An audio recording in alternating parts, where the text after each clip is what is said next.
We are recapping the latest embedded episode about the Buffalo Bills behind the scenes draft room. We are talking about John Murphy stepping down and listener emails on this episode of Circling the Wagons.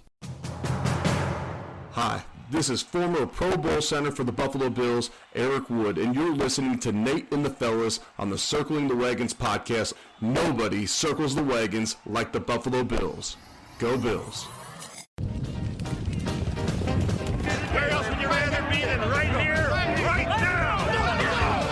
Hey, hey, let's go Buffalo. Hey, hey, let's go Buffalo. The Bills make me wanna shout. Welcome to the Circling the Wagons podcast, a podcast discussing the Bills all year round with interviews, news, recaps, and insightful fan discussion. Most times. Here's your host and lifelong Bills fan, Nate. All right, let's talk about that. The new embedded episode by the Buffalo Bills, the exclusive inside look at the Buffalo Bills 2024 NFL Draft. Dude, can I just say, I'm such a homer for these types of productions by PSE, Pagula Sports Entertainment or whatever, having your own documentary done of your team, even if it's just the draft. And we have no idea if all of these guys are going to be good or if none of them are going to be good or if some of them, each story, though, it's just man, that guy's amazing. That guy's I buy into it. I love these things. Do you guys enjoy them as much as I do? Or is it just me? Am I just that easily persuadable about everything? No, it's good. It's, they drafted a lot of needs. Well, we talked on the podcast the last week or two ago when the draft actually happened, how much we actually like the draft. And then you obviously come away with this after seeing the picks and their stories or people talking. And, you see the up close and, personal, Brandon Beane conversations with Pagula and stuff like that. You get a feel for, how they actually felt about that. I had no idea, honestly, till I watched the episode that the night before when, they had traded down out of the first round, that they said that night. And I made sure to see what outfits they were wearing just to double check. Bean is if Keon's there, we're taking him.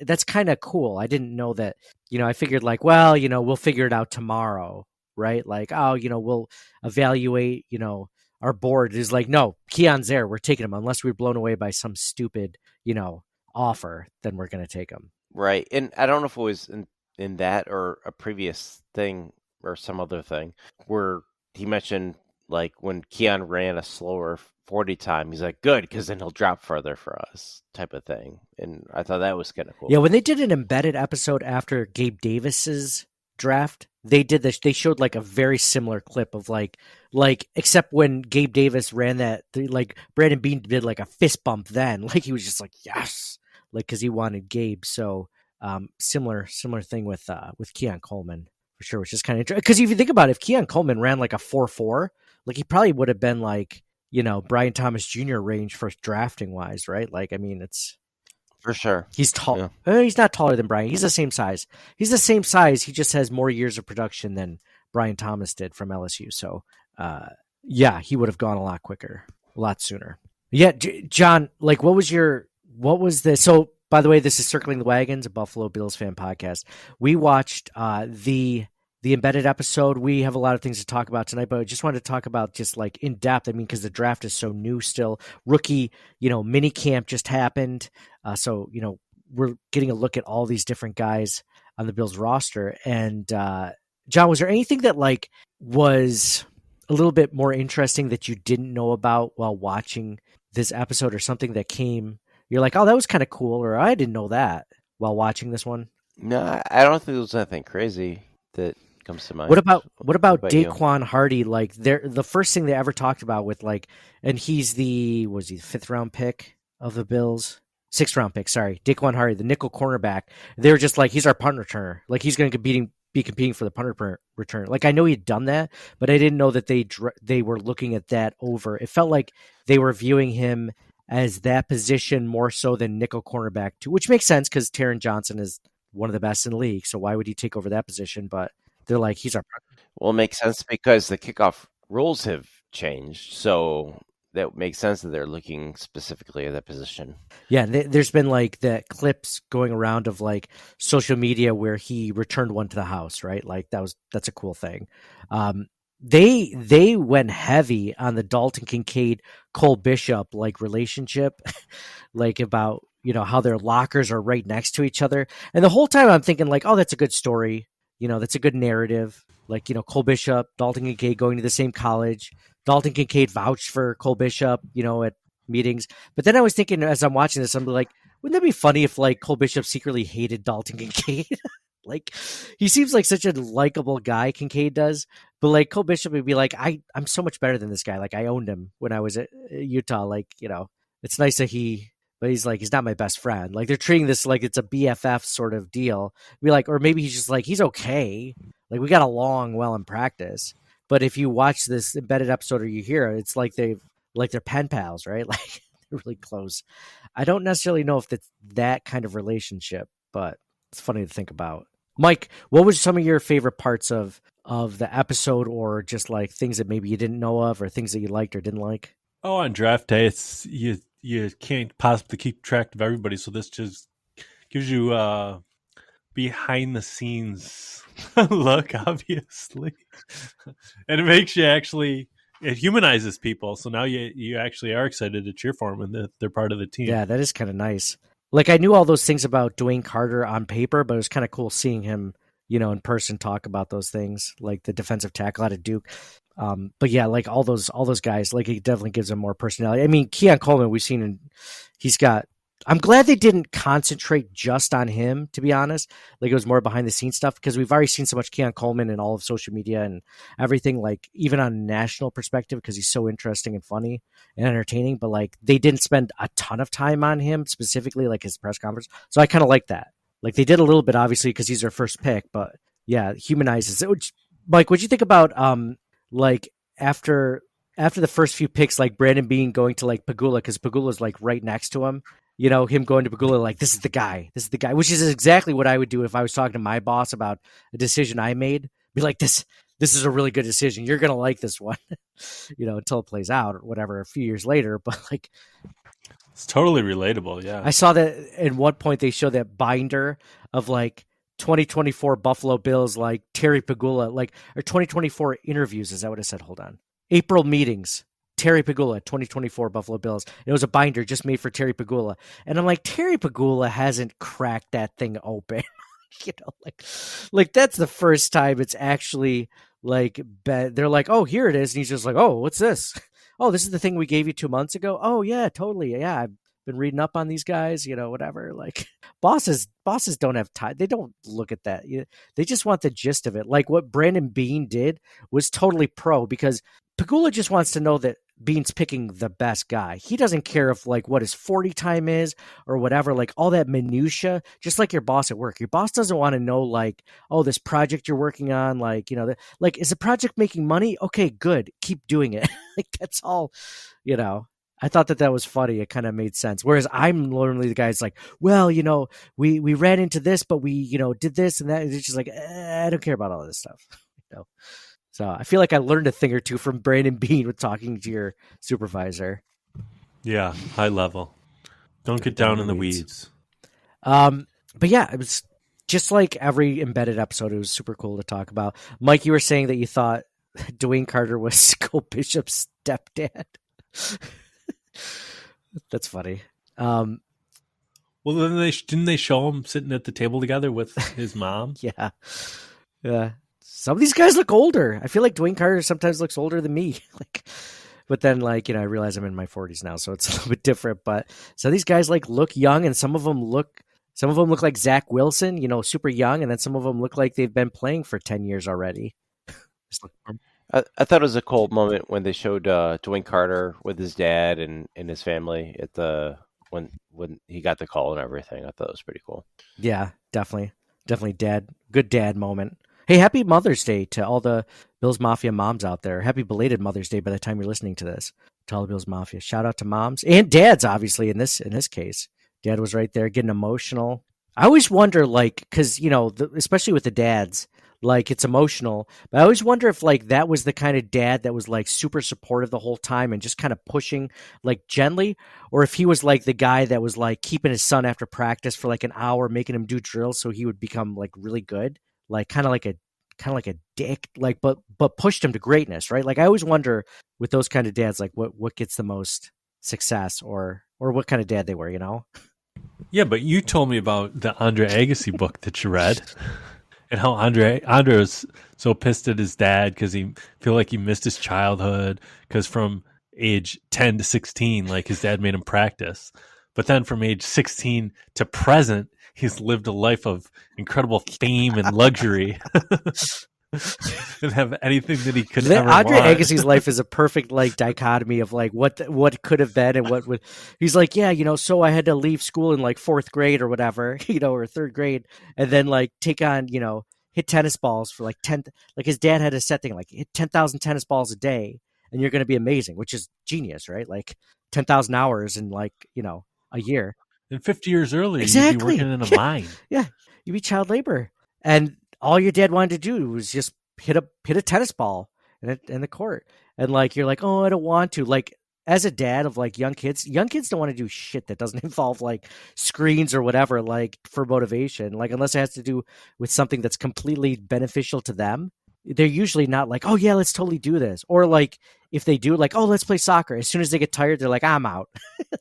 Like you have to, if you want to get them to be good, you have to push them and motivate them. Right. But like you said, like 10 to 16 or whenever he started professional tennis sucked. And I'm sure it was terrible. But yeah, every single year after that has been like, yeah. You need to teach them to motivate themselves. How do you do that, John? I was going to say, it's like, I thought you had the answer. John's like, let me. I totally disagree with John. Well, Mike, you're motivated. How'd you get to motivate yourself? But yeah, we're motivated, but nothing like Andre Agassi's dad motivating him. If anything, yeah, I could. You could be him. If I saw like there was a talent of some sort that my kids had, like I would totally try to ride that as long as like Dad, I'm pretty tired. Like, now let's stay for another hour. Let's shoot some more layups, or you know, dribble a little bit more, hit some tennis balls, right?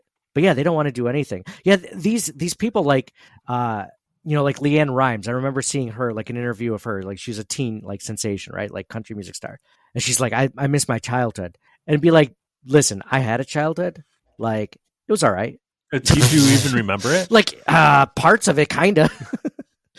Like, you know, I probably would have remembered like 50,000 people screaming my name a lot more than like, you know, like the people, like they fantasize about what like life is like in these scenarios. It's just like, oh, you know, real school. It's just like, you know, because I got pulled out of school in like 4th grade, and like, you know, I went to singing lessons for 8 hours a day. It's just like, yeah, I went to school in 4th grade, and every day I was like, when is the bell going to ring so I can go home and watch TV?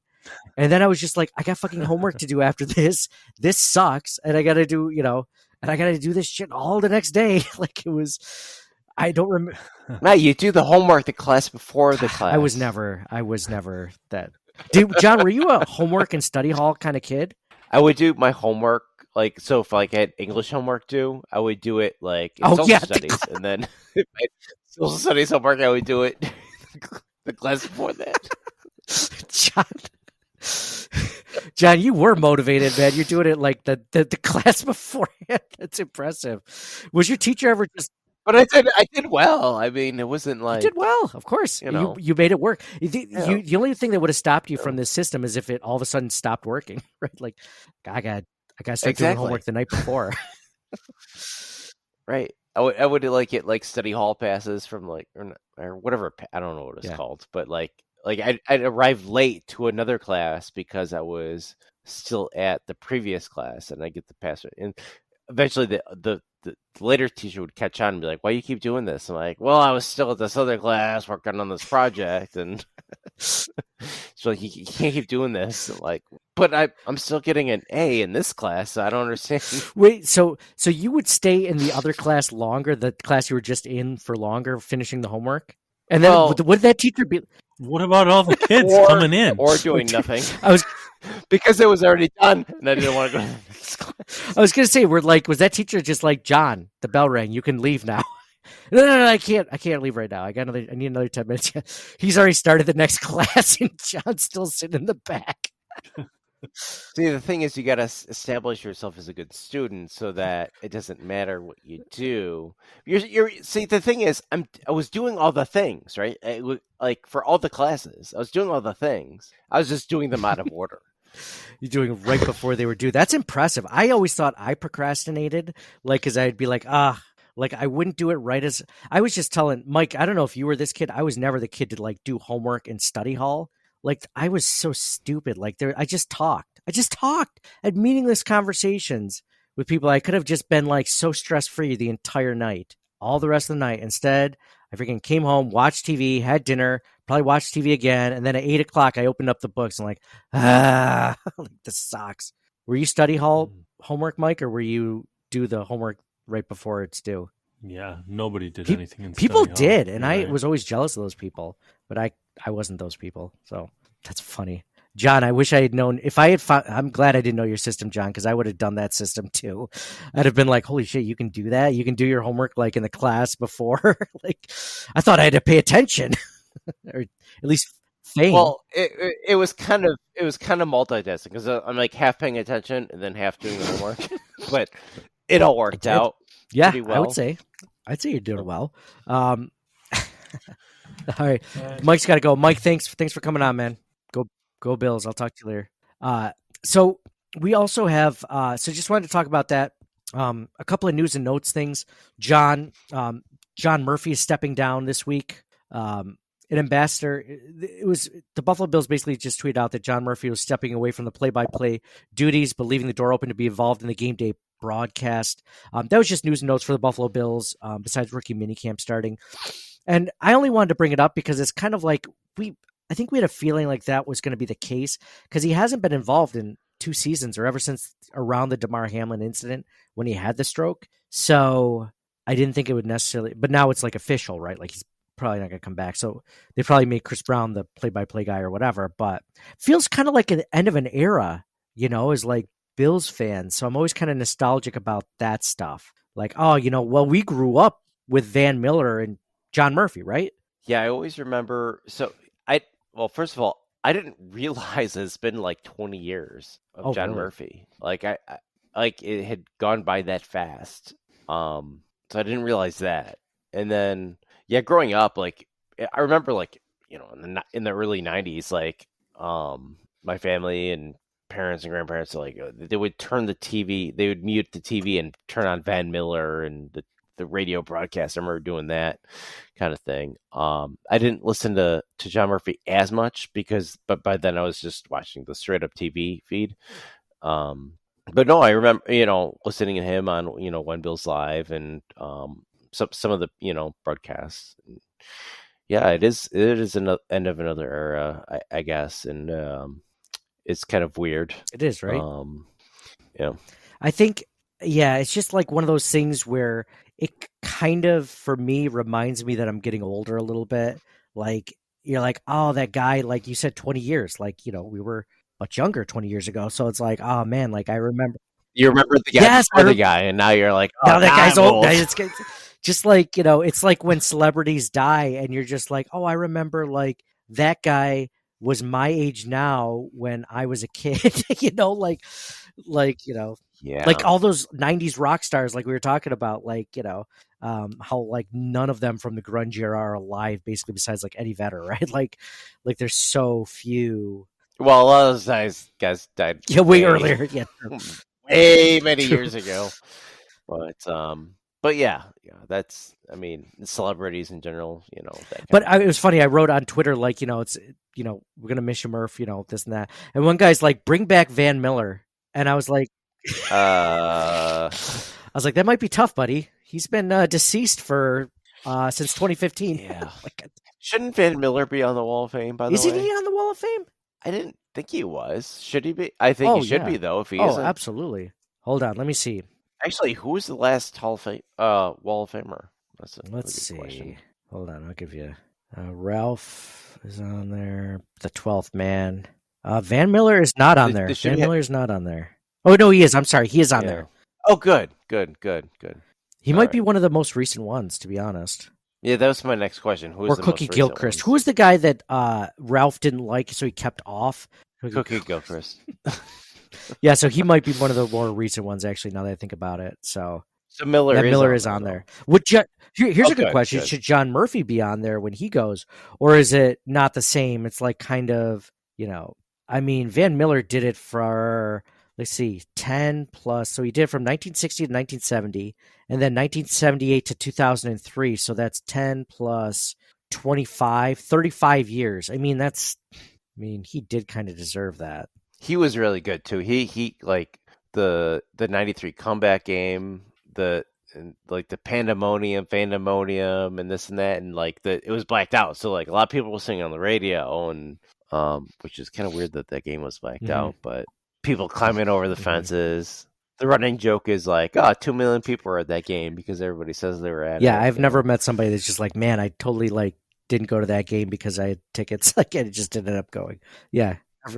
I did see the game though because my parents had an antenna. They got the signal out of Syracuse. It was fuzzy, but we That's watched the awesome. game, which was pretty cool. And I remember, at my grandparents over, and I remember it was halftime, and I was like, I was 9 or however old I was, and I was like, it's it, it's over. They're not going to go back again. This and that. And my grandma was like, oh, you never know, this, that, and the other thing, or whatever. I'll keep watching. They went and they won it. So like that's why when every Bills game I go to, I have to wait to the last second because Grandma said it might happen. that. Going back to 93, January 3rd, 1993, whatever it was, that moment, it's like, well, she said it and it happened then. So now I gotta, every time since then, they always have a chance. Yeah, So that's good. That's a good story, John. Do you ever think about like, because your grandmother was obviously a longtime Bills fan, right? Like that's why you're a fan, is because like your grandparents are fans and your parents are fans, like we're from Buffalo and stuff. yeah, my whole family's from Buffalo. So we don't live in Buffalo. I mean, just for new listeners or whatever, we're in the Rochester area, but obviously ties to Buffalo. But what's interesting about that, John, is it makes me think, like kind of on a somber note, with Mother's Day and stuff like that. Like our parents are getting older. Like my mom's getting older and stuff like that. She's been a Bills fan for decades. And like your grandmother obviously passed away not seeing a Bills championship, right? Like my mother could do that, if she passed away in the near future. Like, I think about these things and I'm like, well, that stinks. And then I think about us. Like we're nowhere close to that age. But, when your grandmother was first watching it, she wasn't in her 70s. She's probably in her 20s or whatever, or maybe even younger than that. And she lived a whole life without seeing a championship. So it's like, to me, it puts that much more emphasis. well, they won 2 titles in the 60s. AFL titles, right? Exactly. So at least you got to Those see that. count. Just like the NFL titles count before They the should. Super Bowl They era, should. right? They should. They don't, but they should. Right. They should. So No, they do. The Green Bay Packers championships from the 60s count in the before that. The Detroit Lions from the 50s true, they don't. count. They don't count I that, but think they they should. could. Yeah, they should be on a banner somewhere. But nobody ever talks about them because it was before the Super Bowl era. The Browns and 49ers were dominant in the 50s in the AAFC. Like that counts. They merged with the NFL. I think that But counts. I mean, yes. So at least you got to see that. But don't you ever think about like our lives? Like, I mean, in my head, it's almost a foregone. in our lives, we haven't seen shit. Yes, No, but like I understand that. feel like They did win 4 consecutive conference championships, which has never happened before or oh since. really? Jeez. Oh yeah, Nobody's 'cause ever they done would have that gone to 4 before. straight Super Bowls. Yeah, of course no one's ever done it. Yeah. Yeah, man. Just wanted there you one go. though. Just one so we could be like everything, just one out of those 4. And everyone would be I like, know. well, they lost 3 of them. Be like, well, who gives a shit? Like, Well, you know what? They're going to win this that's what year. I'm thinking. Like to me, it's almost a foregone conclusion sometimes that like, we're 6 years into the Josh Allen era. Like we'll walk away with one eventually, right? Like I know we're thinking farther down the line, but in my head, it's just like, but then I think it's a foregone conclusion. But then every year that we don't win it, it's just like, is it? Is it not going to happen? Like, is this all going to be a waste? Like for this, hopefully, and then them trying to find another No, Josh Allen's Allen. got at least 6 to 8 years left in his career, so that's the time to do it. Okay. All right, good. You made me feel a little bit better, talking me off the ledge. Speaking of Josh Allen, Yeah, 6 or 8 more years. speaking of Josh Allen, he was at the construction site this last week taking pictures for social media with the construction workers. He sacrificed He himself to the sacrificed pit. himself to the pit. Yes, to make this year be the Super Bowl year, John. So that was kind of funny to see.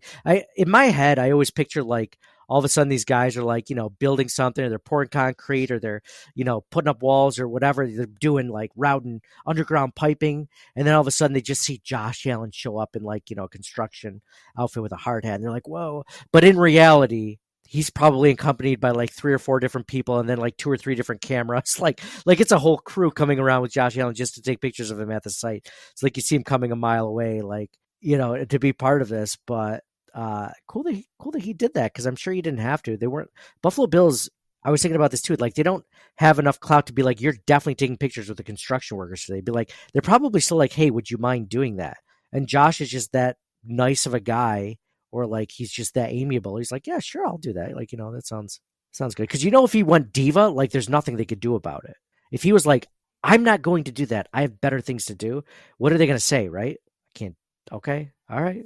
They could be like, no, you have to do this. Maybe it's in his contract or something. I don't know, but like, he's just a good dude. He's just like I was thinking this also, John, with like Josh Allen, is the Stephon Diggs thing. Not to backtrack too far this last offseason, but the Stephon Diggs thing was like kind of important for him to mature as a leader, right? Like, he doesn't have that kind of like crutch of having Stephon Diggs as like the older teammate that can like now he has to do it all on his own, right? Like, he's going to be older than all of his teammates, right? Besides a couple of them, maybe besides Dawkins and one other one. Like, he's the senior guy in the group.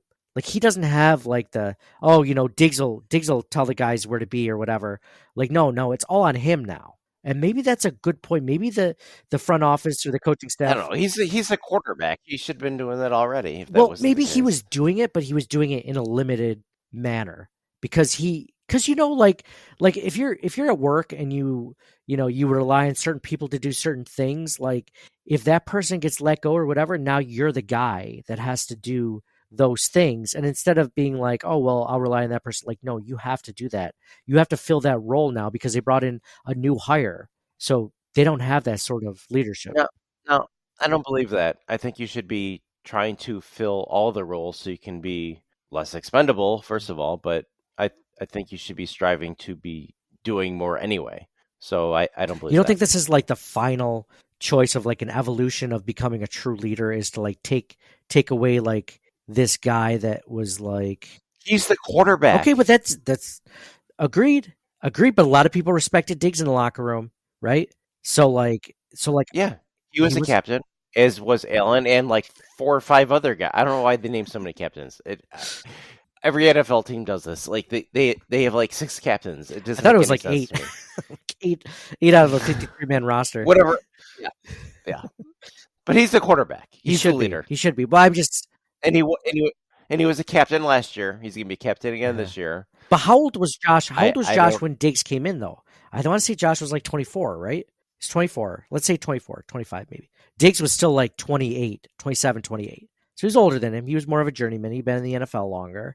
And he helped him get over. I guess it's just, to me, I was thinking like it's a matter of like a next step in the maturation process of Josh Allen, right? Like, he needed Diggs when he had him, just like he needed Brown and Cole Beasley when he had them. No, it's not a seniority thing. I disagree. Okay. All right. Well, we can agree to disagree, I guess. But like, I think it was good for him to do that so he can completely show that he is the guy. And hopefully he was doing that. Maybe he was doing that this whole time, John, and I'm just kind of making a small deal about this. But maybe. So are you saying they made the trade so Allen could be the guy? Well, I mean, no. I think it was a number of different things, but like this is one of the byproducts. It could be a good thing, right? So I don't think it's gonna make any difference from Allen's standpoint. I think he's just gonna ball out like he always does. I think, yeah.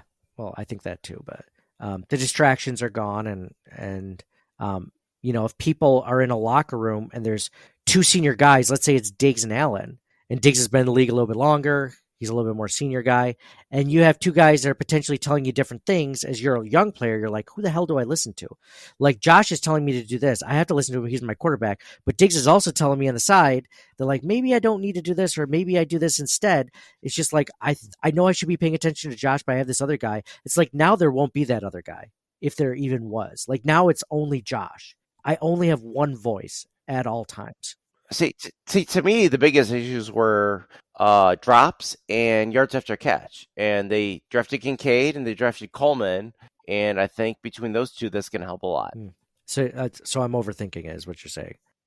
Yes, okay, I think you're that's fair. It overthinking wouldn't be the first time, but yeah, from a psychological standpoint. So, John, those were the big obviously rookie mini camp happened. They brought in like 60 rookies or something like that. It's just ridiculous. Like you scared a screenshot of it. They had like 141 players or something technically on the roster with the rookie mini camp.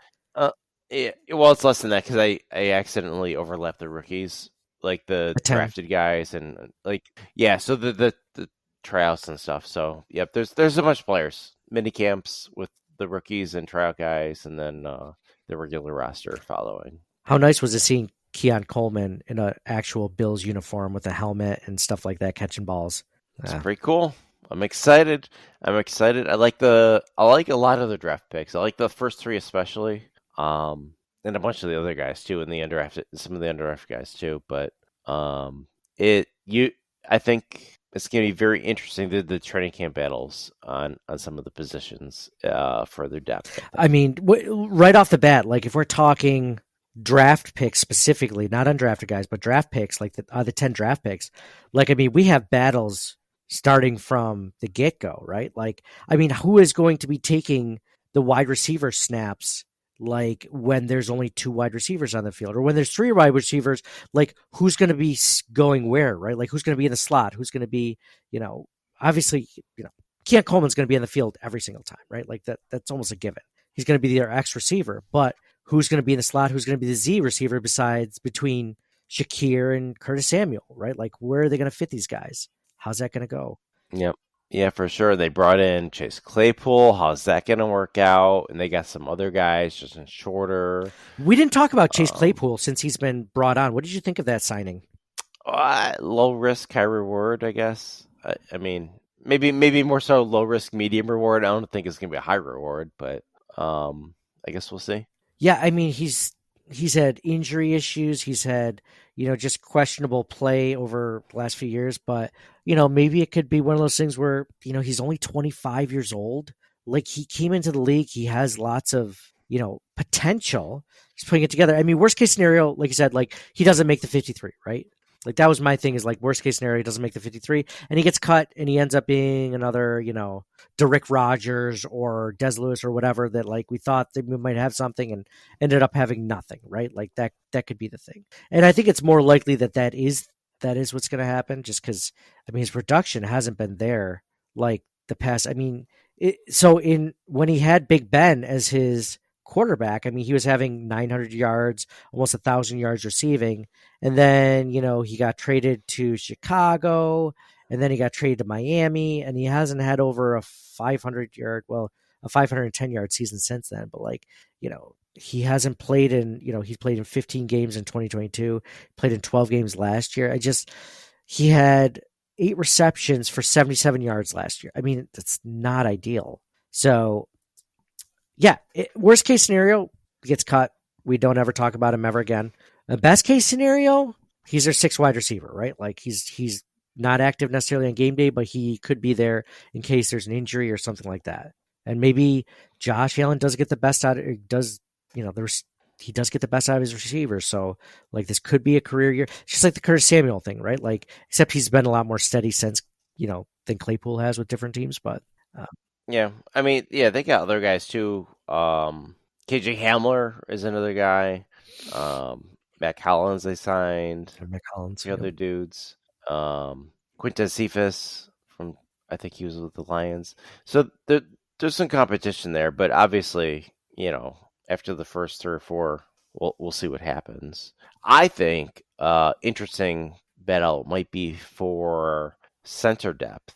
So they're penciling in Connor McGovern is the starter, but they also have Alec Anderson. They signed Will Clapp over the offseason. They drafted Van Prangranger. There's like 3, 4, 5 guys there potentially. I mean, they got like 20 offensive linemen right now. 1, 2, 3, 4, 5, 6, 7, 8, 9, 10, 11, 12, 13, 14, 15, 16, 17, 18 different offensive linemen, including a guy named Keaton Bills, which is pretty cool. God, I hope he makes it. So they got 18 different offensive linemen signed right now. They got a lot of depth. Like Tommy Doyle is might be more than halfway down on the list at this point. So they got a lot of good depth there. So that will be some interesting training camp battles, I think, on the offensive. Yeah, that's going to be something we watch too. And we're gonna in the coming weeks, we're gonna put together like our things that we're going to be watching during training camp, things that we're going to be paying attention to.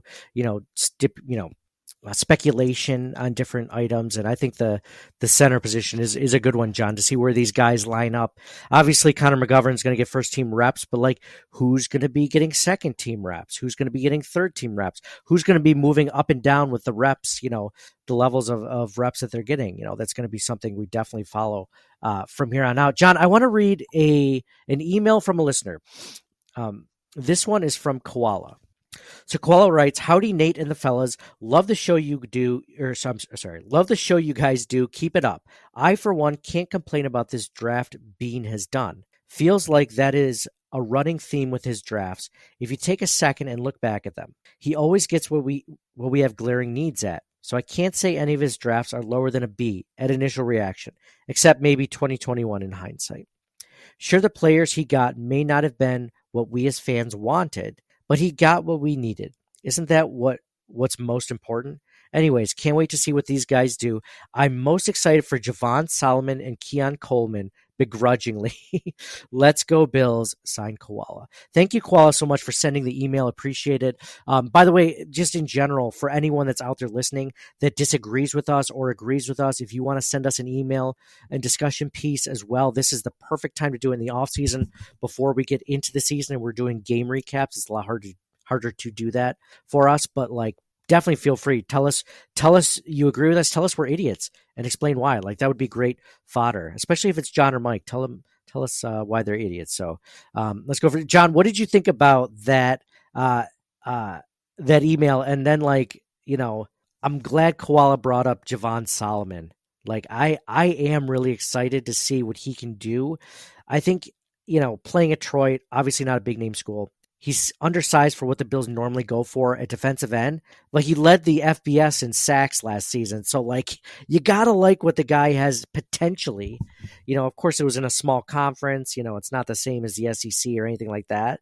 But, dude, we wanted a pass rushing specialist at the defensive end position. We've been asking for that. We have guys that are good against the run and are okay at pass rushing. We wanted a guy that was a stud at pass rushing. And it's put him in at pass rushing situations, like we know, obvious pass rushing downs, right? This could be that guy. And I'm glad Koala said this because I am psyched about that pick. Even though it's a later pick, high upside guy, right? For sure. With all the first and second round picks they spent at the position, maybe a later round pick will work better. Yeah. Or trade, or they didn't trade, but signing Miller. Miller was good. It was just that he got injured, and then that was unfortunate. But yeah, no, I'm excited for him too. As for the other parts of the comment, I mean, for me, I actually prefer best player available. Unless you have a bunch of players at the same tier, then you pick the need out of those guys.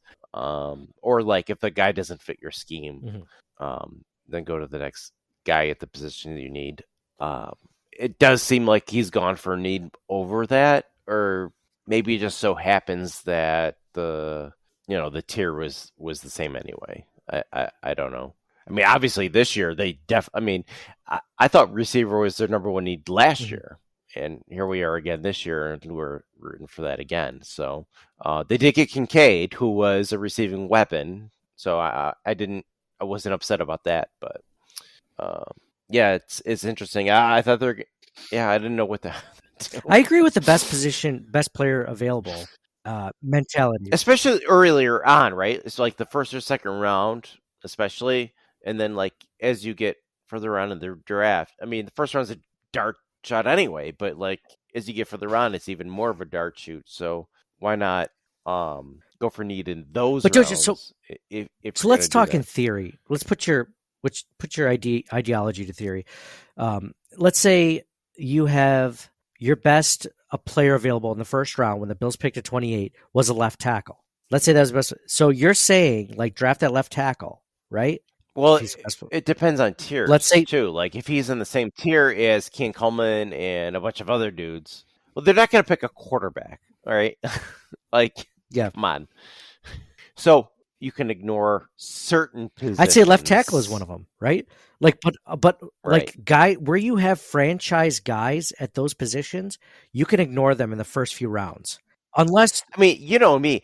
The Bills could have no running back on the roster, and I would just say don't draft one at all. yeah. Oh, I know that about you. You hate drafting running. And this goes back 20 years. I would not do that. Well, you're saying best player available. When they drafted James Cook, they traded back like 2 or 3 times. They didn't want James Cook initially, and then but like eventually they couldn't trade so back. Best so they're player, like, best player available with caveats. they're like, well, caveats. There's caveats. well, he is the best player on our. We can't keep trading back. We don't love the idea of taking a running back, maybe necessarily in the second round, but they already had Singletary and Moss at that point, but they're like, but he's the best player. So why would we take a position? So like he does do that, I think. Don't you? I didn't like that they took Moss, Singletary, and Cook like that all in a row kind of thing. Just like, but it wasn't as bad as earlier on in the Bills where like they were doing like, Travis Henry second round and Willis McGahee first round, and then CJ Spiller first round, traded first round pick for LaShawn McCoy, and like all these first round picks on guys. That was worse than second and third round picks. Oh, yeah. But there is a thought where you have to also think about at the end of these guys' rookies' contracts, you got to draft another second or third round running back. But this wasn't the case. They drafted these guys all in the same time frame. Well, that's another reason why I'm not upset at the Ray Davis pick as much as you are, the running back out of Kentucky, because I was like, he's going to turn 25. He's going to turn 25 during the season. He's already done. Yeah, but a lot of these guys had the COVID thing and the portal, the transfer portal. They drafted Frank Gore Jr. undrafted. Just keep that guy. Like he's got the pedigree. By the way, I mean, go ahead. Honestly though, like you could, I don't know. I get that it was fourth, fifth, whatever. But even then I'm still like anti-running back but at dude, this point. Look at the league. Look at the way the league has evolved. Look at the best running backs. Like they're rarely ever like the first 2 rounds, right? This isn't Earl Campbell and Tornado Dorsett anymore. This is Marvin Harrison Jr. and Rome Dunze. Like this is the new era of football. Well, I don't even know what round Isaiah. I'm thinking of the best running backs. I don't even know what round Isaiah Pacheco was even in. I think it was like a 6th rounder, like a 7th rounder undrafted, right? Like, and then they spent like their first rounder. The Chiefs did on Clyde Edwards-Helaire. The guy can't see the field. Like, I agree with you. Like, but you like the James Cook pick, which is funny because like despite that, like you don't like taking running backs high. He's like your favorite. I do like James. He's your favorite running back Cook. that I think they've had in a while, besides for Jackson, probably since McCoy. Yeah, I did like Singletary too. I never did like the Zach Moss pick. Yeah, but yeah, it's so I agree with what you're saying about tiers, like best player available within tiers. So like in our case, like what we had at our list of needs, I mean, geez, we had almost every position in our big board of needs, right? They're just at different tiers of needs. But like if you're looking at your first tier of needs of like, let's say wide receiver and safety, and it comes to your pick, it's like, well, like what are the wide receivers and safeties on our tiers? Are we at the first tier of wide receiver and the second tier of safety? Well, obviously you go wide receiver, right? Like, or maybe you have wide receiver, safety, and defensive tackle or defensive end, all those 4 positions on that first tier of needs. It's just like, well, what guys do we have available? Like, so I think it's a combination of both. I don't like saying it's best player available or just positional need. I think it's got to be a combination of both is what I'm saying. Yeah. The way that you just said it. So pre-draft, we're talking mostly position by position. Like, our biggest need is a receiver. Let's talk about that first. Our next biggest need is safety. Let's talk about that next. Whereas maybe if we were thinking about like the way GMs think about it, we should have been like, what's our first tier of players? 1 through whatever that might be, 8 or 10 or 6. We talk about that tier first. What's our next tier of players? Maybe that's the way we should have gone about talking about it. Well, I think that's how real GMs. Regardless of position, right? Because we talked about it just position by Yeah, position. and we can do that, but it's a matter of like we'll never see the same tier of like players that Bean will, right? Like we might have 7 wide receivers in our first tier, and Bean will have 3. Like, so you're right. That's probably how he does it. But we still did it. We just did it by position, though. We're like, we're talking about because we focused heavily on receiver, so we're like, these are our favorite receivers, and regardless of what Bean's going to do, we're going to talk about these receivers anyway. Where we could have talked about these are our favorite players 1 through 28. These are our top 28 players, regardless of position. Maybe that could have been a podcast. Yeah, good point. It reminds me of like the embedded episode we just were talking about, where they show Keon Coleman, like if Keon Coleman's available, or like we're taking Keon tomorrow unless we get blown away by an offer. Sometimes forget that we're not seeing everything that they don't want us to see, right? Like there might have been calls in the room, like them trying to get Brian Thomas Jr.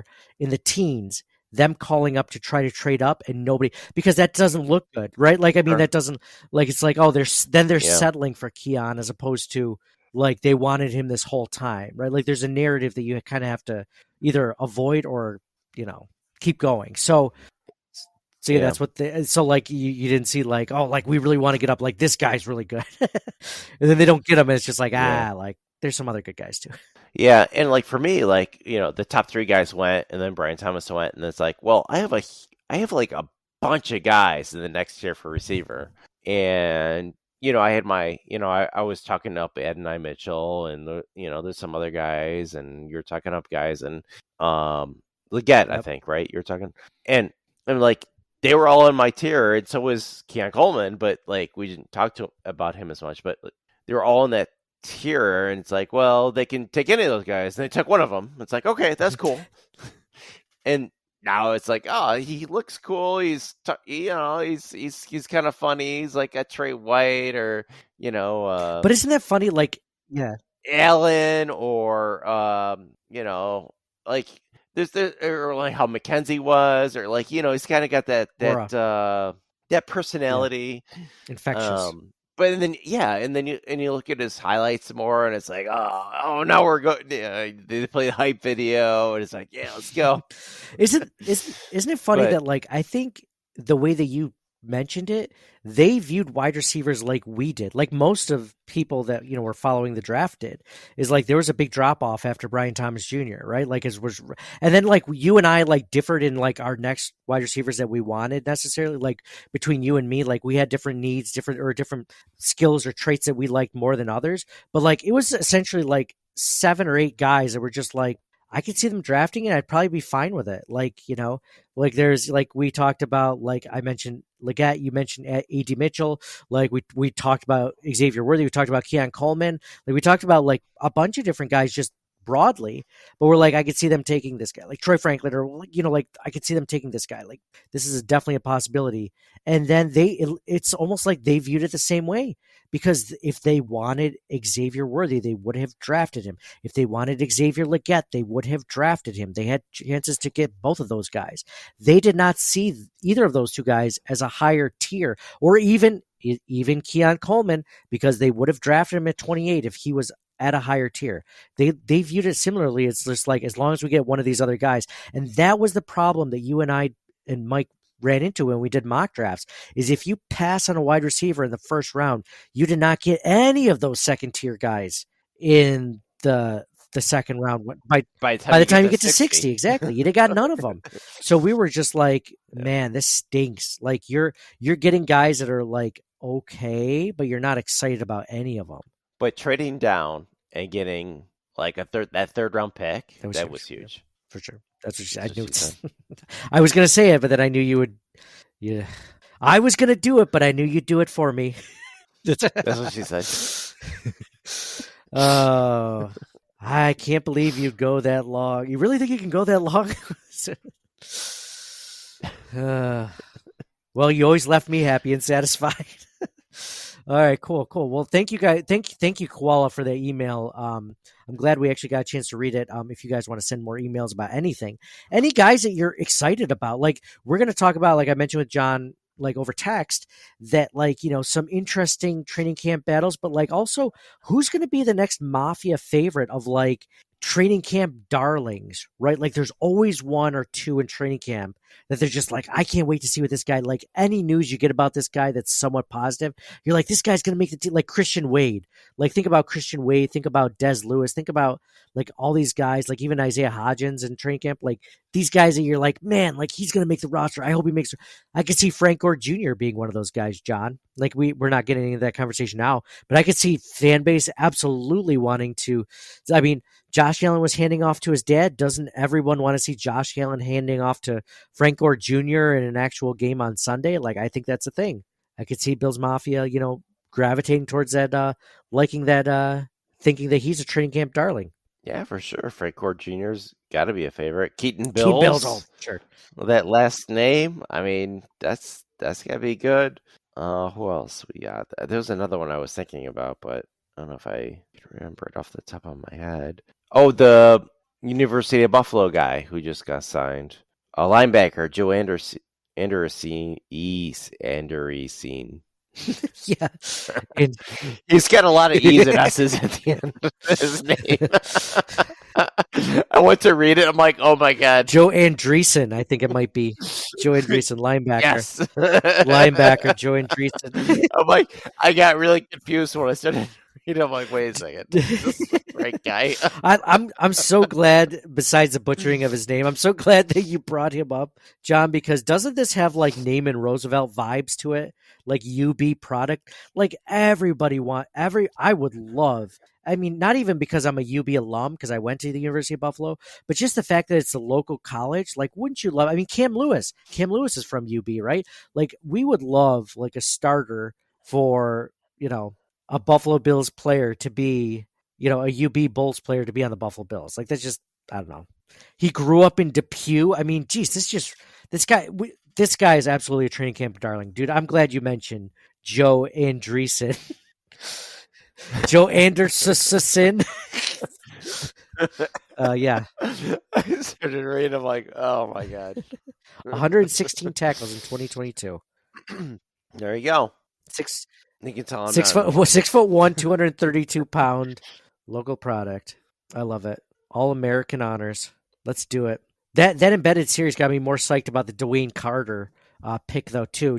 And I remember someone. I apologize if you're a listener, but over Twitter, like someone had mentioned, they're like, I'm a big Duke fan. Like Duke's my school I watch. He was the heart and soul of that defense, and like you love hearing stuff like that, from people that literally watch the games week in and week out.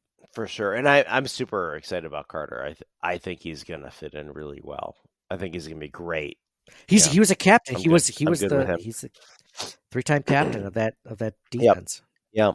I think him and Bishop too. I think are going to be merged to be leaders. I mean, they're draft picks. Like we're talking like these guys are going to be like, oh, they're going to be, next 10 years Buffalo Bills. All these guys, but well, you're doing that. I'm not doing that. It's all speculation. No. I don't you put those words in my mouth. All these guys are going to be great.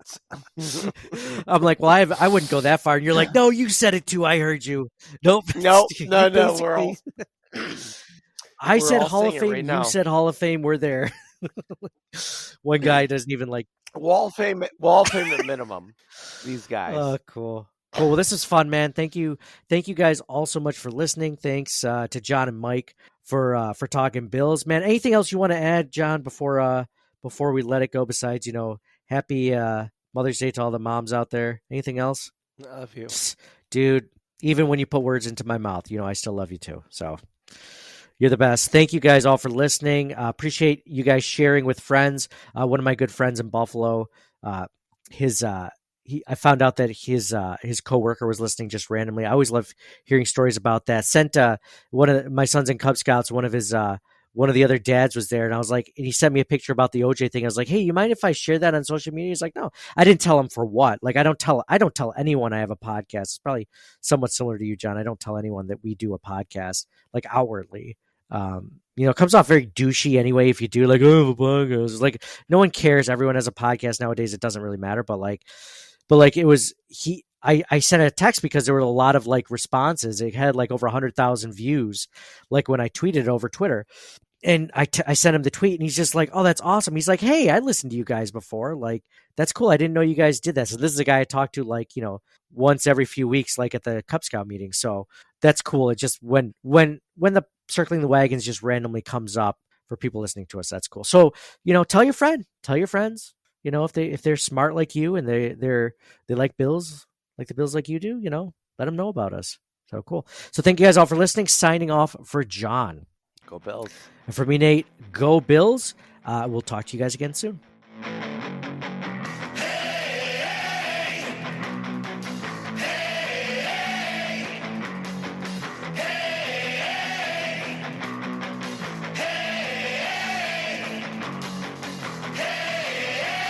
Let's go Buffalo! Hey, let's go Buffalo! Hey, let's go Buffalo!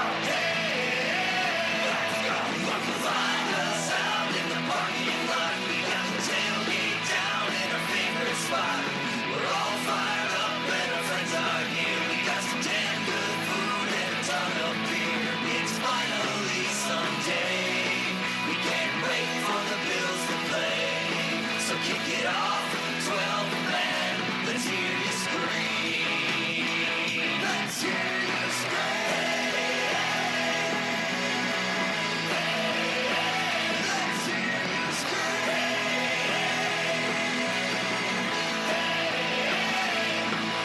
It's finally Sunday. We can't wait for the Bills to play. So kick it off, 12 men, let's hear you scream. Thank you for listening to the Circling the Wagons podcast. Download and subscribe to us in your favorite podcast service. Email us at ctwpod@gmail.com. That's Charlie Tango Whiskey Pod @gmail.com. Follow us on Facebook and Twitter at CTWPod. And most importantly, go Bills! Nobody circles the wagons like the Buffalo Bills. Nobody circles the wagons like the Buffalo Bills, Nate. Well, listen, the whole show is called Circling the Wagons. Say no more. I love it.